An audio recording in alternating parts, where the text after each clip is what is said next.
A 20-year-old kid from upstate New York graduates from college in the Northeast and tells his parents he's moving to Hollywood. He's got big dreams of becoming a writer for film and TV. He lands an entry-level production job at a sketch comedy show, and in his free time, he takes up poker, playing $5 games with his buddies on the floor of an empty apartment in L.A. Those poker games eventually would change his life. It sounds like a pitch for a screenplay, but it's not. It's the origin story of Joe Stapleton, my guest on Media Credentials. I demand satisfaction.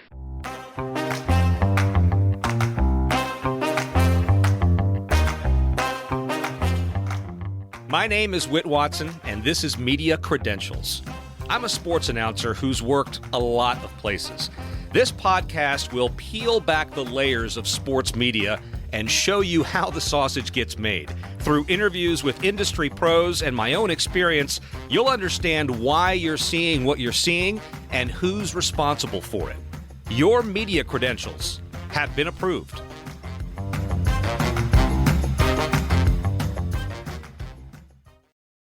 In 2003, a 27-year-old accountant from Tennessee named Chris Moneymaker qualified for the prestigious World Series of Poker through an online poker site. When he won $2.5 million, it was considered a tipping point in the ensuing poker boom, something still referred to as the Moneymaker effect. For Joe Stapleton, the timing could not have been better. Around that time, Stapleton was working in production for Mad TV in Los Angeles and had developed a love for poker. He wrote goofy newsletters about his poker group and did some podcasting. A chance trip to Vegas one summer placed his talents in front of some influential people. And nearly 20 years later, he's one of the best-known poker commentators in the business. When not traveling the world broadcasting events, he produces an award-winning podcast and performs as a stand-up comic. If you're a poker fan, you likely already knew all of that. If not, it's a hell of a story. Fresh off a taping of his award-winning podcast, Poker in the Ears, Joe Stapleton with me on Media Credentials. Joe, it's an honor to have you. I know you travel all around the world as a commentator, as a podcaster. So where in the world are you as we speak today? I'm in the exotic San Fernando Valley at the moment. You caught me on a rare week at home, which I guess, Thanksgiving is one of the few weeks I'm guaranteed to have off every year. I mostly work with Brits. They don't really care about Thanksgiving, but they know that I do. So I tend to get Thanksgiving off. Your career as a poker commentator, you're now close to 20 years in this game. Holy. Yeah, PokerStars, the World Series of Poker, shows like The Big Game, Poker Night in America. And it all started in L.A. And eventually I want to circle back to why you were in Southern California in the first place. But the obvious question, how does one become a poker commentator? How do you start in that job? Whit, have you ever heard of the phrase failing upward? Obviously, I have, yes. Yeah. I'll answer all of the questions at once because they're kind of all tied together. I moved to Los Angeles with ideations of being a comedy writer. I wanted to be a sitcom writer. And secretly, I wanted to be in front of the camera, but I didn't admit that to myself, or in front of the microphone, I should say. I didn't admit that to myself because I thought it sounded foolish. It sounded foolish to say, "Oh, I want to be talent." It sounds dumb. Even the word talent sounds dumb. I thought that wanting to be a writer was noble, and wanting to be a performer was dumb and silly and frivolous. So I said I wanted to be a writer. I moved to Los Angeles, and I did the thing that many people do when they move to Los Angeles was I didn't write ever. I didn't write a dang thing. I didn't write spec scripts. I didn't write sketches. I didn't write stand-up. And I got a job in production and television production, which I was quite happy with it.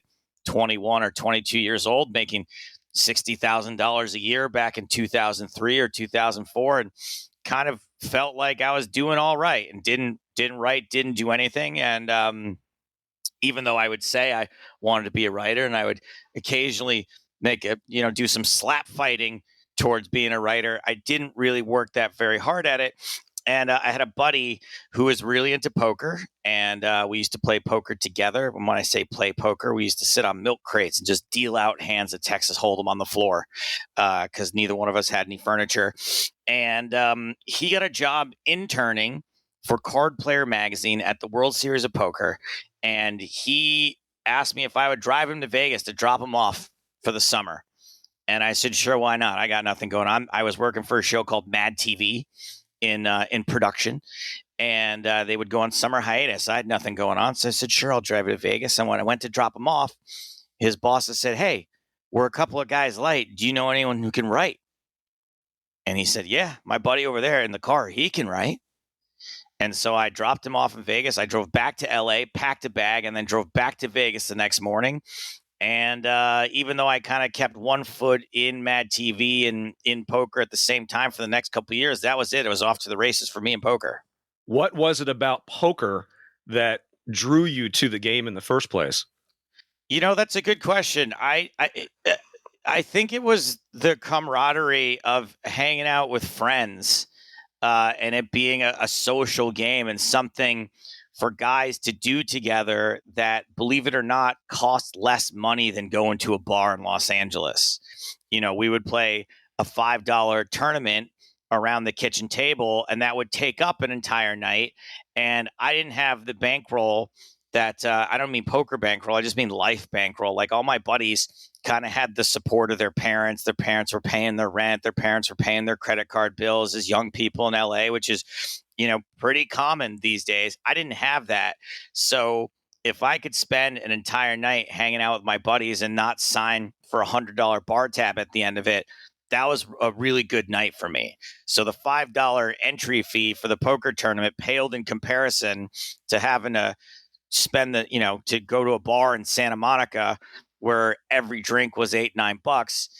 Although I miss those days very much when a drink was only $8 or $9. That's what initially drew me to it. And then what drew me to it, once I started working in the field, was that there was a real vacuum for showmanship. There was a real vacuum for entertaining poker media.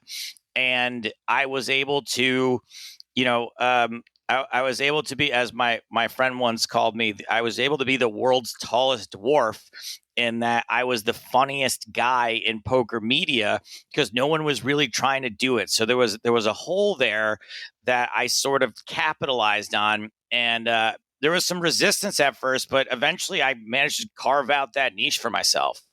Let's go back for a second. You're from upstate New York. You went to school in Boston and then moved out to LA. And I read a couple of interviews. You talked about your upbringing. Your parents, you said, were very conservative.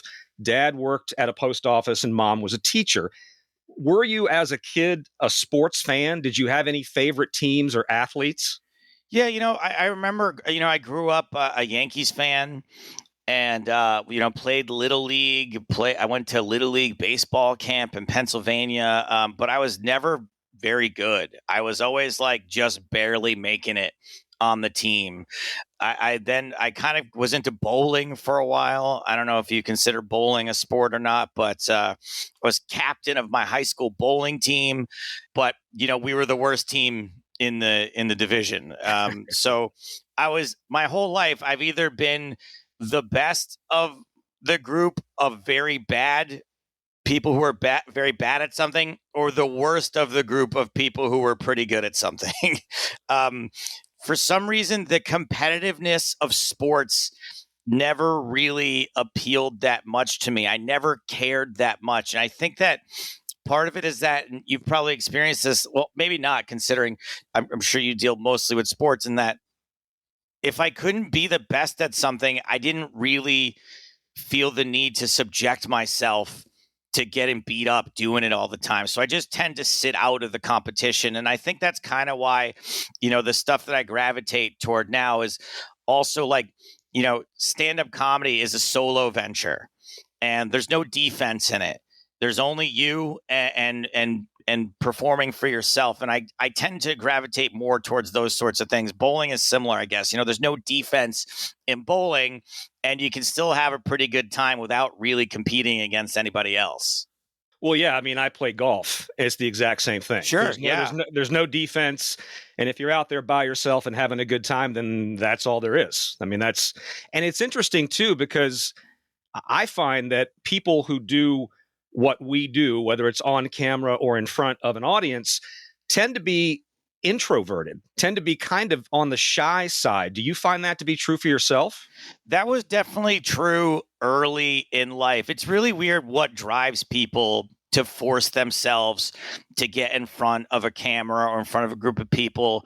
I mean, I had debilitating stage fright when I first started doing stuff, even as a teenager, college, even when I first started podcasting. You can hear the nerves in my voice. You can hear how scared I am to do it. And I don't know what drove me to that. I do know now that I'm not an introvert anymore, but I was definitely, like, as a child, the hide behind my mother's skirt type of person. And I don't know, essentially for me, it was kind of like a conscious decision where I grew up as you said, my parents were very conservative. They were very strict with my studies and academics. And I was a straight A student for most of my life.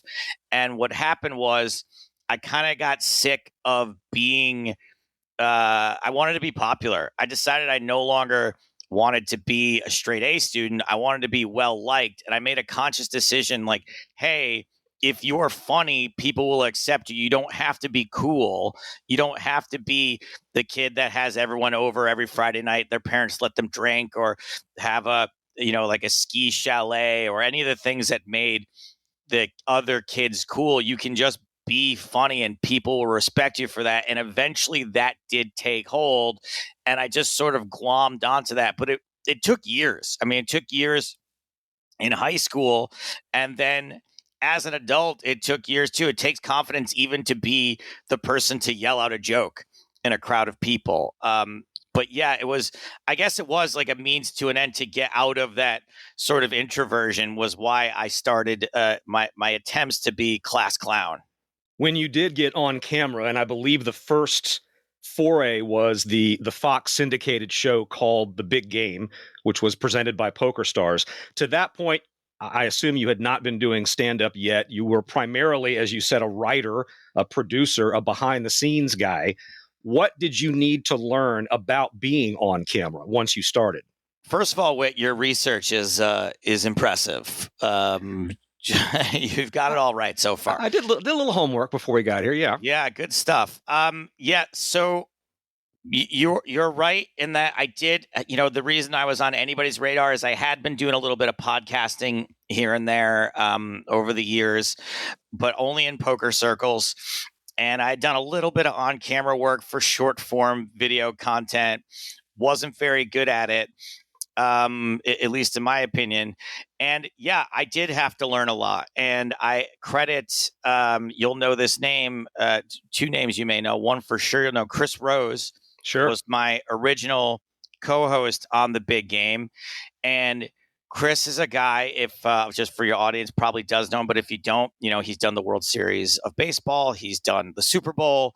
He has done, he's had his own show on the MLB network.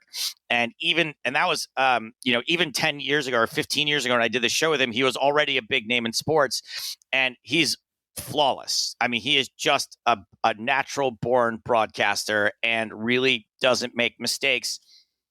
And both he and a producer named Mark Mayer, who was the executive producer on The Big Game, they had a lot of work to do to get me ready for broadcasts. And I messed up a lot. And Chris didn't really show his frustration very much at all. But, I did really frustrate our executive producer who's, used to working with Jim Rome and used to working with Keith Olbermann and used to working with Dennis Miller and people, or used to working with Chris Rose. He had, produced the Best Damn Sports Show on Fox before that.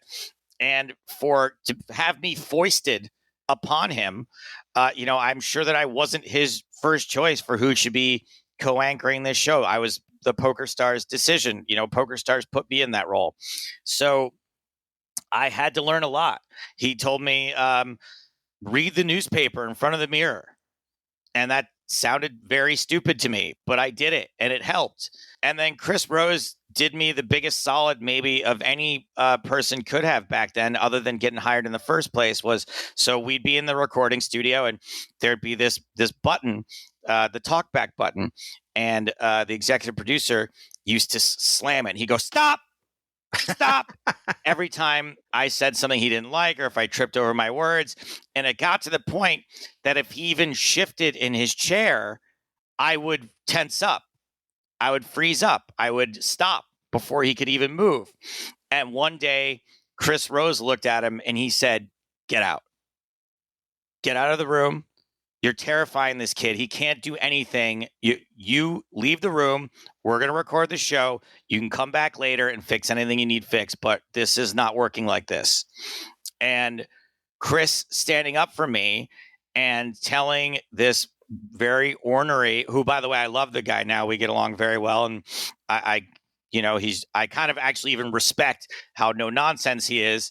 But him saying, get out of the room to this guy and let this kid, it's his first ever thing he's doing. Give him a second to just get his footing.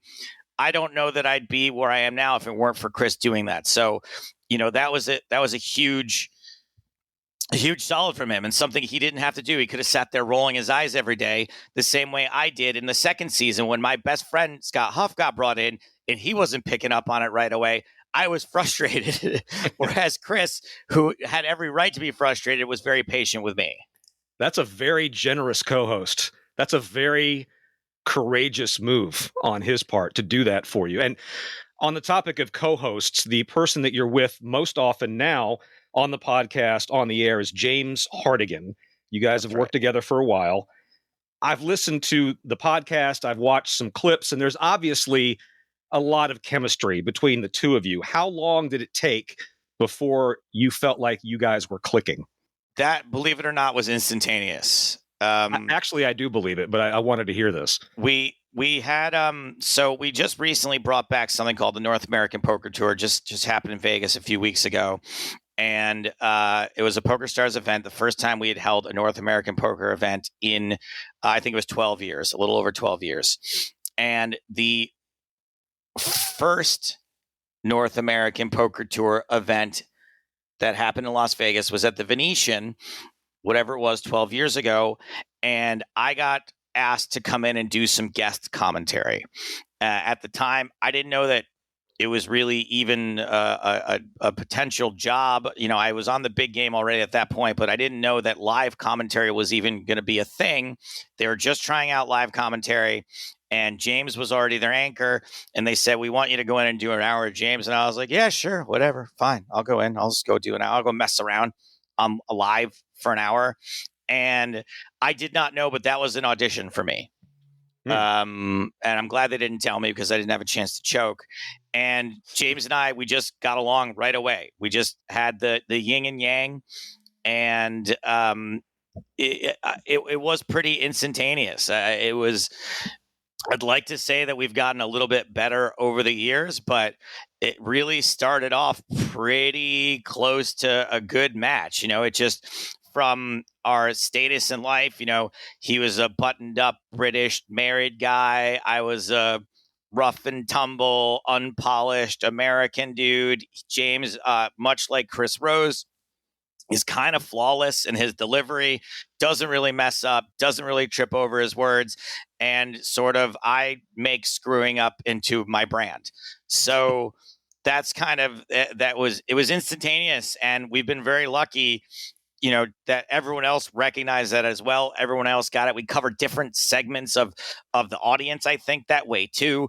Considering poker is very much a worldwide spectator, we'll call a sport for the purposes of this discussion, so we cover all our bases that way, and we're just very lucky. It just sort of clicked right away. As a commentator, is there a conscious effort on your part to balance, as you say, your brand is screwing up? Do you try to balance actual analysis against simply being entertaining, or do you feel like you've got a lane that you stay in on the broadcast?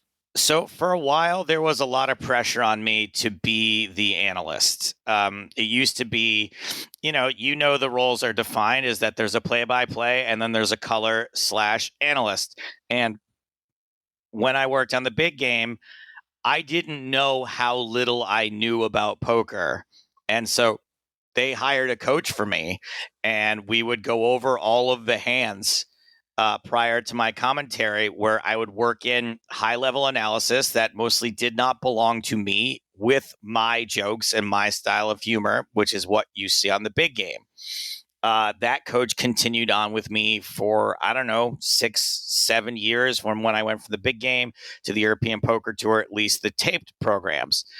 Then in a live setting, obviously that can't happen. And I was struggling every day to come up with analysis that wouldn't get me laughed at, or, you've got professional poker players that could, when we first started doing live commentary, we couldn't see the cards. Right. We were doing it all cards down, and you'd have these pros come in and guess what people had with their cards down. And if I was guessing correctly once or twice a day, and I'm talking out of a 12-hour broadcast, I was happy with that. What's luckily happened in recent years is that I'm a little bit better at analysis, but the powers that be have realized that the best analysts are poker players. And it's very difficult for me to be both a poker player and a poker broadcaster. So for the most part, we've got a real analyst in there most of the time, especially on the PokerStars broadcast. We've got Griffin Bender in there, Maria Ho, Nick Walsh, Sam Grafton. These are all people who come in and they handle that. And I can speak with them on that high level. I can engage them on that level, but I'm not forced to conjure it myself. So at this point, my lane is truly to entertain people. And although it's a little bit self-serving, I think that if I had to choose, I would choose the lane that I'm in, because ultimately the people that want high-level analysis, they're going to sit through less than analysis because they're still watching poker, whereas the people that I'm speaking to are people who want to be entertained, and ideally people who are tuning in for a minute or two and they don't know if they want to give poker a shot or not. And hopefully I say something that gets them stick around for 1 or 2 more minutes. And that's always been my goal. If you look back at the history of poker on TV, there have been some eclectic characters who have commentated over the years. Norman Chad was a sports writer who became an expert at poker. Dave Foley from Kids in the Hall hosted a poker show. Gabe Kaplan, Mr. Cotter, hosted on several different shows. Norm MacDonald, who I'm going to come back to later. Who are some of your favorite commentators that aren't necessarily poker experts? When James Gandolfini died, Bryan Cranston tweeted, "Make no mistake, without Tony Soprano, there is no Walter White." And even though he is not, he's still with us, without Norman Chad, there is no Joe Stapleton. Norman Chad was the first poker commentator I ever heard. I didn't really know there were other poker commentators besides him. And not only was he sort of, and I didn't always love Norm's humor, but I did appreciate what he was trying to do. And over the years, I've become very fond of his humor, to the point where I find it very comforting and very, like, poker wouldn't be the same without it. But Norm was hugely influential to me. And not only was he influential, but he was very kind and very supportive. And when I was just a kid in the hallways of the World Series of Poker doing my podcast, Norman used to say to Matt Moranz, who was the executive producer of the World Series of Poker back then and produced all of those World Series shows that we know and love, all the ones that made us fall in love with the game, was produced by this guy, Matt Moranz. Norman said to him, "If I'm ever abducted by aliens, I want Joe Stapleton to replace me," which at the time, I don't know, Whit, who sort of mentored you or what sort of people you looked up to that gave you just a little bit of a compliment. But these little mini victories that you accumulate over the years really do inspire you and keep you going. So Norm for sure, Norm and Chad for sure, Mike Sexton and Vince to a certain extent, in that they brought a lot of excitement and personality to the game. And again, as individual people, when Vince Van Patten would walk down the halls, and Mike to a lesser extent, but still the same, as celebrities, the way that they would shake hands and say hello to everyone and greet them by name and treat people as individuals and have time for everyone. And it was never, like too big for this sort of scene kind of stuff. The way that they treated people, I also found very inspiring, and something that I still, to this day, realize that the people that are coming up to you in the hallway are what pay your bills and why you exist. And so, I was able to learn from them as well. Of course, once I discovered Gabe Kaplan, God damn, was he good. And, continues to be good. And, he's still, I don't know when the last time he actually did stand up was, but I feel like it's pretty recently. I'd say in the last 5 years, he's still got it. He's hilarious. And I don't know that I'll ever be able to compete with somebody like Gabe, and just also his sort of, he's not as accessible as the other guys, but that sort of aura and mystique that he has of being so funny and so private, all of those people shaped, I'd like to think, helped shape where I'm at these days. You mentioned trying to commentate on poker when the cards are down. And for those who don't watch it or haven't watched it in a while, one of the big developments in televised poker was when the pocket cam debuted, which allowed the viewer to see the whole cards. And that didn't happen until 2002. Nowadays, you can get updated odds based on the turn as to which player has the best chance of winning the hand. What advances in the production during your career do you think have been the most important, and what do you think is coming next? Boy, that's a really good question as to what's coming next.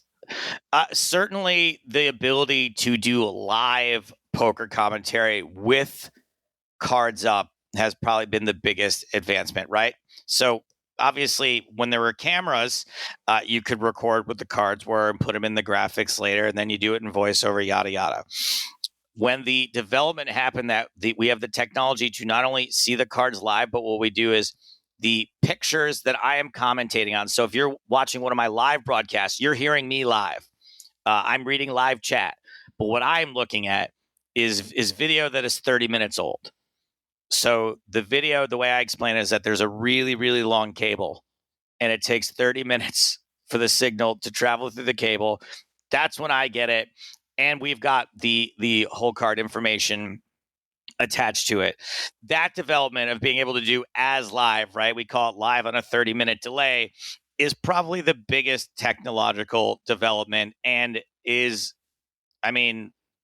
been doing it this way for, I don't know, 7 years now, 8 years, maybe 10 years. I don't know exactly when we made the switch. That is massive. What is coming in the future? I don't know. I don't know what's good for poker. I don't know what's bad for poker.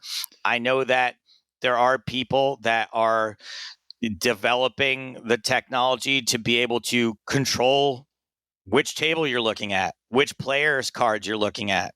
The technology exists so that we know where every single card and every single chip in the entire tournament is.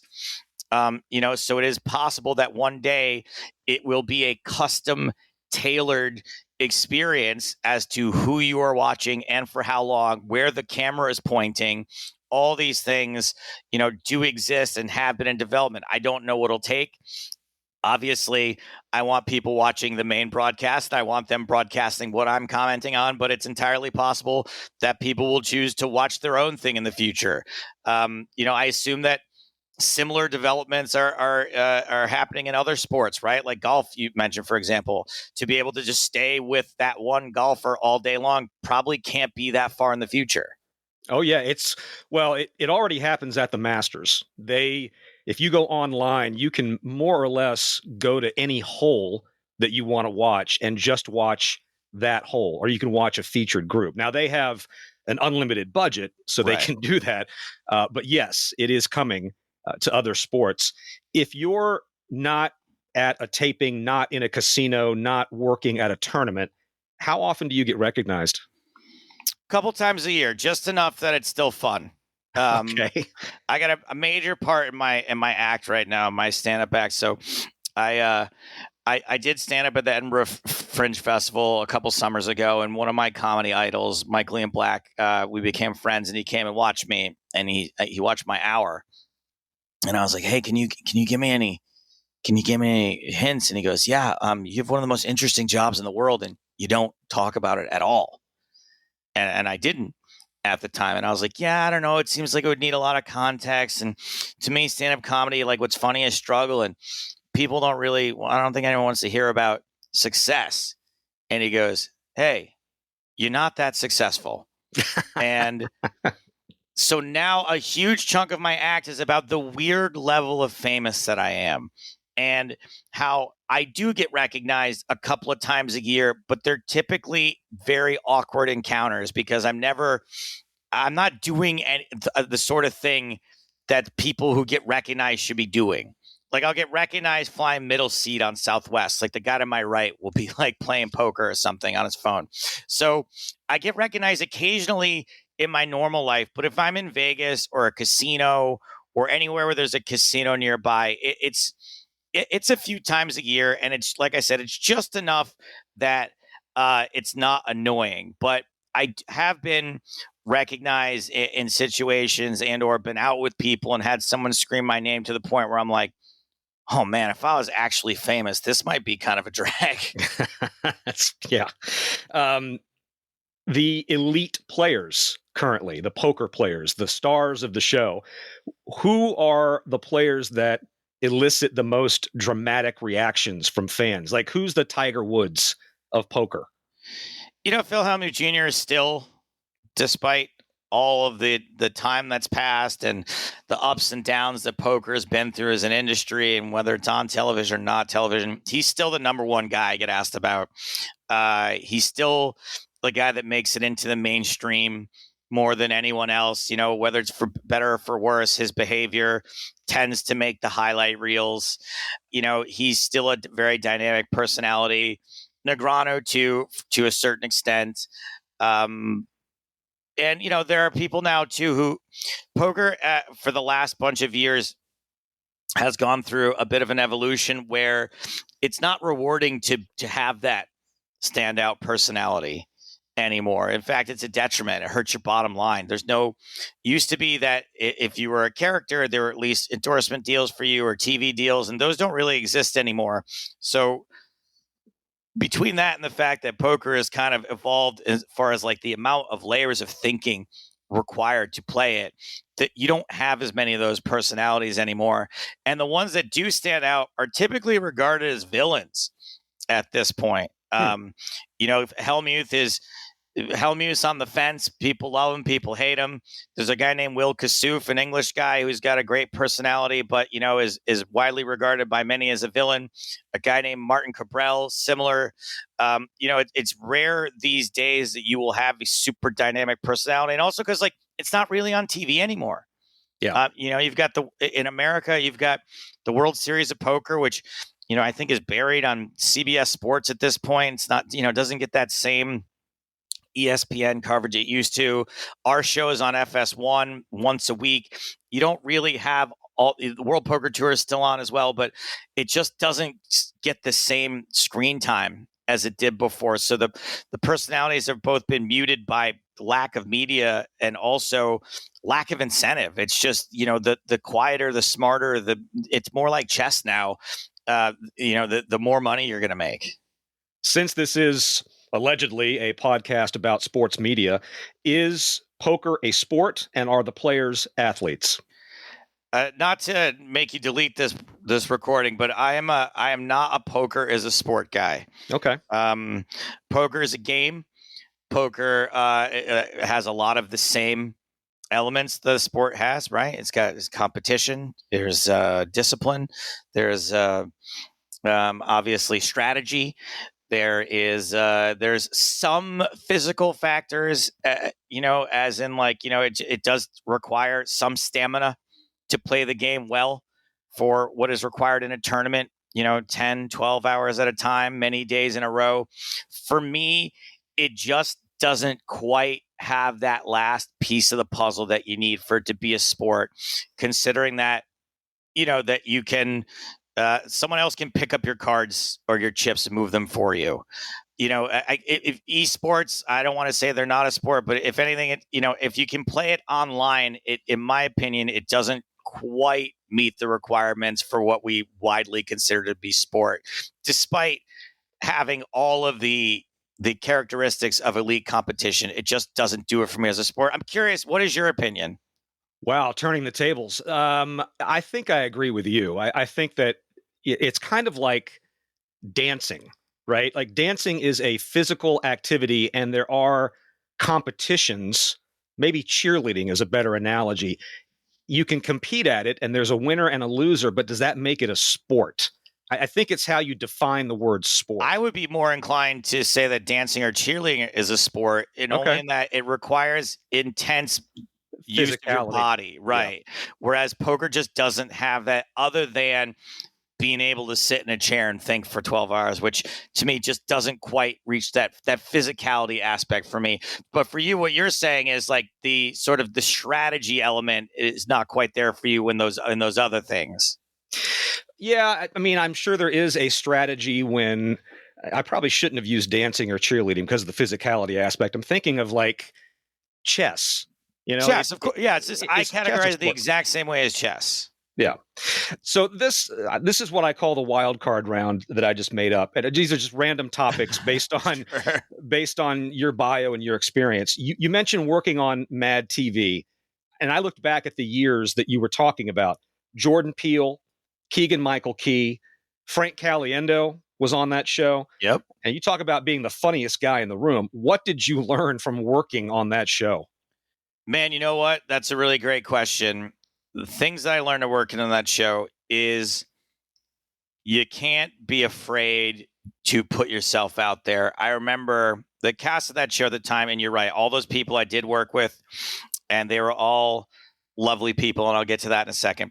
One thing that used to frustrate me was I had gone from whatever amount of funny that I was in high school and college to now I'm in a room full of comedy writers and comedians, and I would be the guy in the back of the room going and make some joke that no one would hear, and then a louder person would say the same thing and get a big laugh.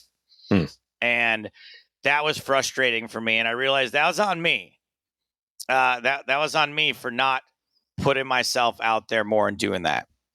The main thing that I learned from those folks like Ike Barinholtz, Keegan-Michael Key, Jordan Peele, Frank Caliendo, who gave me notes on my first ever stand-up set that I wrote. Bobby Lee forced me to do stand-up for the very first time.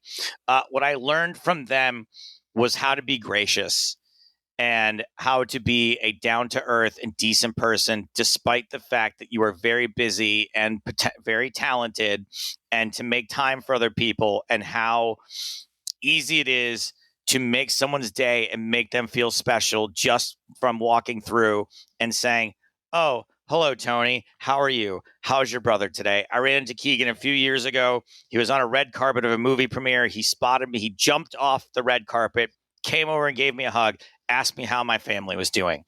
Those sorts of things really inspired me to, hey, if I am going to be a notable person, if I am going to be a known person, here's how you deal with it. Here's how you treat people in order to be able to make them feel good and be able to spread happiness and joy beyond what you do on broadcast. You can do it on an individual level. That's the number one thing that I took away from that. But the other thing, I guess, is don't lose touch with people. Yeah. I had a close texting relationship with Keegan and Jordan, and as they became more and more famous, I sort of left them to that. And I wish that I had kept up those relationships. I wish that I still were able to just on a whim text Keegan and see if he wants to come play poker or something like that. So those are the two biggest lessons I learned from that. Didn't learn a ton about comedy at the time because I had this strict code of ethics in that when I worked there, I was not there in a creative capacity. I was not there as a writer or a performer. I was there as a production coordinator. And my code of ethics said, don't involve yourself. Don't involve yourself in this writer's discussion. Don't involve yourself in this actor's discussion. That is not your job. You do your job and you do it well. And maybe one day that will be your job. And so I didn't really participate in that stuff very much. And I do have some regrets for not being a bigger self-promoter or wiggling my way more into those situations. But I'm okay with the way things turned out. You were the expert poker consultant on a movie called The Card Counter, released in 2021. Hell of a cast in that movie, by the way.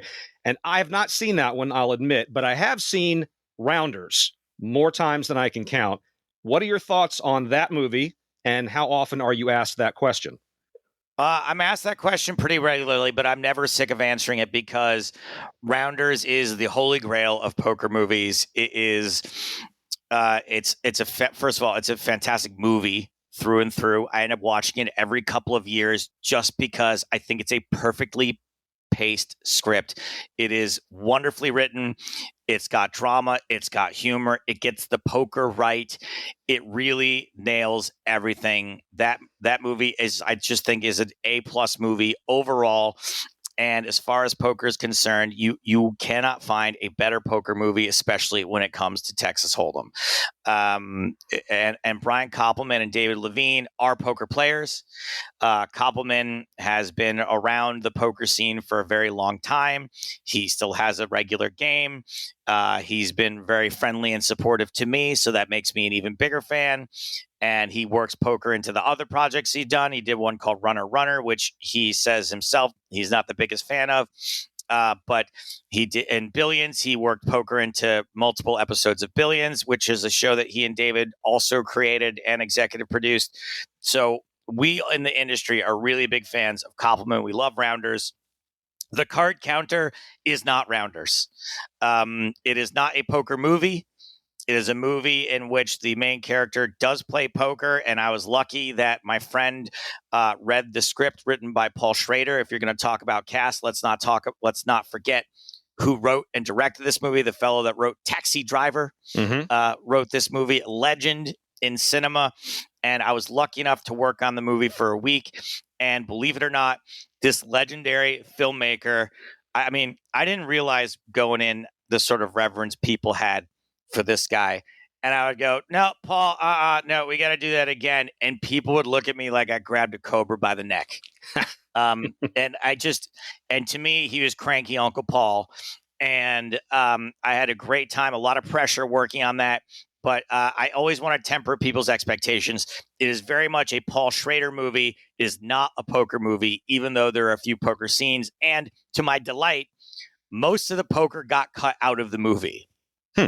Not even that was cut out. It just didn't end up getting filmed. I don't think Paul really understood the amount of coverage it takes to shoot a poker scene. It's a lot of camera angles. On the first day of filming, he was surprised at how long it would took to shoot a poker scene. And he went, we're going to have to come back and do a second unit shoot later. And we're just moving on. And then COVID happened and the whole film shut down 5 days early. And those scenes never went back and got reshot. And I think the movie's better for it. I don't think that those scenes in the poker detail was necessary to get the point across that Paul was trying to get across. And it took a tremendous amount of pressure off of me because the less poker in it, the less room there were for mistakes to be made. So I was very happy with the way the poker turned out. I could hold my head high in the poker industry. They didn't listen to every single thing I told them, including the big one being the name of the movie, of which every single poker player took their shots at me. We don't count cards in poker. And I was like, yeah, but Band of Brothers wasn't really about a band. So, but it was a thrilling experience and one that, look, I would love to be a consultant again, but there is a lot of pressure on a consultant because everyone will only notice the mistakes that are made and not the things you get right. I mentioned Norm Macdonald earlier, who was at one time a poker commentator. He was a sports fan and a very well-informed sports fan at that. And the funniest people in the world thought that he was the funniest person in the world. And you not only knew him, you opened for him. So please tell me that he really was what the world thinks he was. He definitely was what the world thinks he was. Obviously, there was more to him than that. And I've been reluctant to share all of my stories about Norm. But yes, all the things that people thought he was, and more. And it was a very surreal 18 months of my life getting to know him and spending so much time with him on the road. And when I say he was everything you thought he was, Norm would occasionally, I think the first time I opened for him on the road, we were in Arizona, and I went out and opened and did my 10 minutes, and I introduced the feature act. He'd do his 25 minutes, and I come out in between to introduce Norm, and I'd be like, all right, everybody, ever been waiting for hear for Norm Macdonald? So let's hear for Norm. And Norm wouldn't come out. And then I would run back into the green room. I go, what's going on? I'd be like, hey, there's 2 minutes left in this game. I got it. Can you just go back out there and do another 10 minutes? And, that's what you would have expected. Norm had a bunch of bets riding on some NBA game and couldn't take the stage because he wanted to see how it ended. Or, when he would live tweet golf, I was there for that. I was there for him. Huge golf fan. Yeah. Yeah. A huge Tiger Woods fan. Norm was. Norm was incredibly generous. So, for me, a guy who wanted to be a funny person. So the person that the funniest people in the world say is the funniest person in the world has handpicked me to be his opening act. I mean, how surreal is that? I always said that if I achieved nothing else in the world of stand-up comedy, that's a pretty big accolade that arguably the best comedian of all time chose me as his, not just his opening act, but his traveling companion. And we used to sit on the airplane, and he would go, before we would go perform, he would go, hey, let's watch each other's acts, and then tomorrow on the flight we can give each other notes. And so I would sit in the audience and watch. It was a 2-show night. Watch both hours of Norm. Sometimes he'd do 90 minutes. Sometimes he'd do more. And then the next day on the plane, sit there and give the funniest person in the world, arguably the greatest comedian who ever lived. Hey, Norm, did you ever try it this way? Did you ever make this joke? What about this? What if you added this part to it? And him sitting there and laughing and chuckling along, just an absolutely surreal experience that it's going to be hard to top that. Yeah, no kidding. You once said in an interview that every good thing that's happened to you in your adult life is a result of poker. And when I read that statement, I thought of the phrase, and I'm not sure where I heard this first, do what you love and you'll never work a day in your life. Do you think that's true? Yeah, I mean, that is true, but I don't know how many people that can be a reality for. I count myself among, there are a lot of people that want to take credit for the things they've done to get to where they want to be. Here's what I did. Here's my 5 keys to success. And I really have to attribute most of where I'm at to luck. And that phrase is true for me.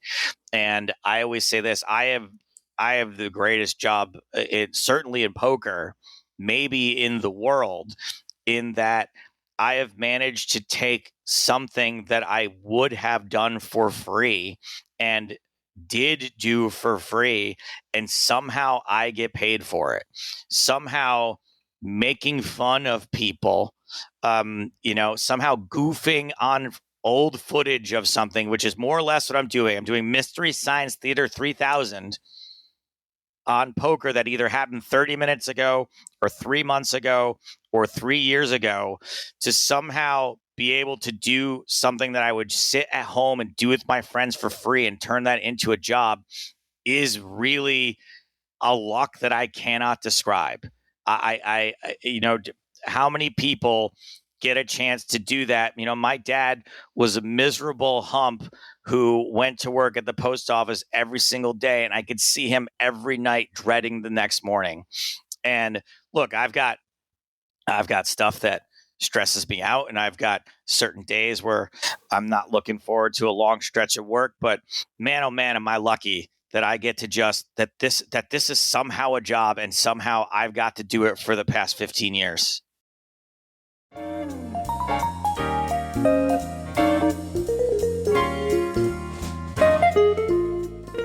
In just a few seconds, we'll have some closing thoughts on this episode, so stay tuned. If you're enjoying it so far, please consider subscribing or sharing and leave a review. Let me know what you'd like to hear in the future on Media Credentials.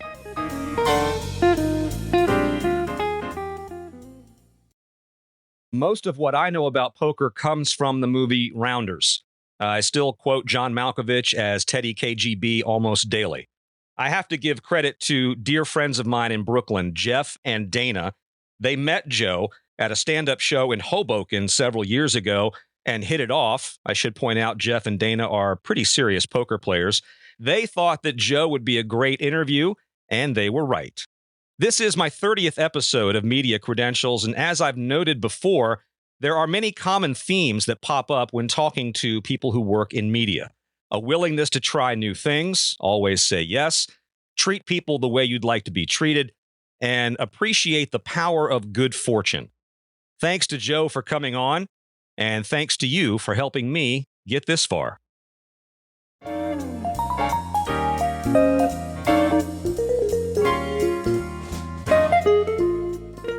Thanks again for listening to Media Credentials. For examples of my work, including video and audio clips, a blog, and my contact page, check out whitwatson.com.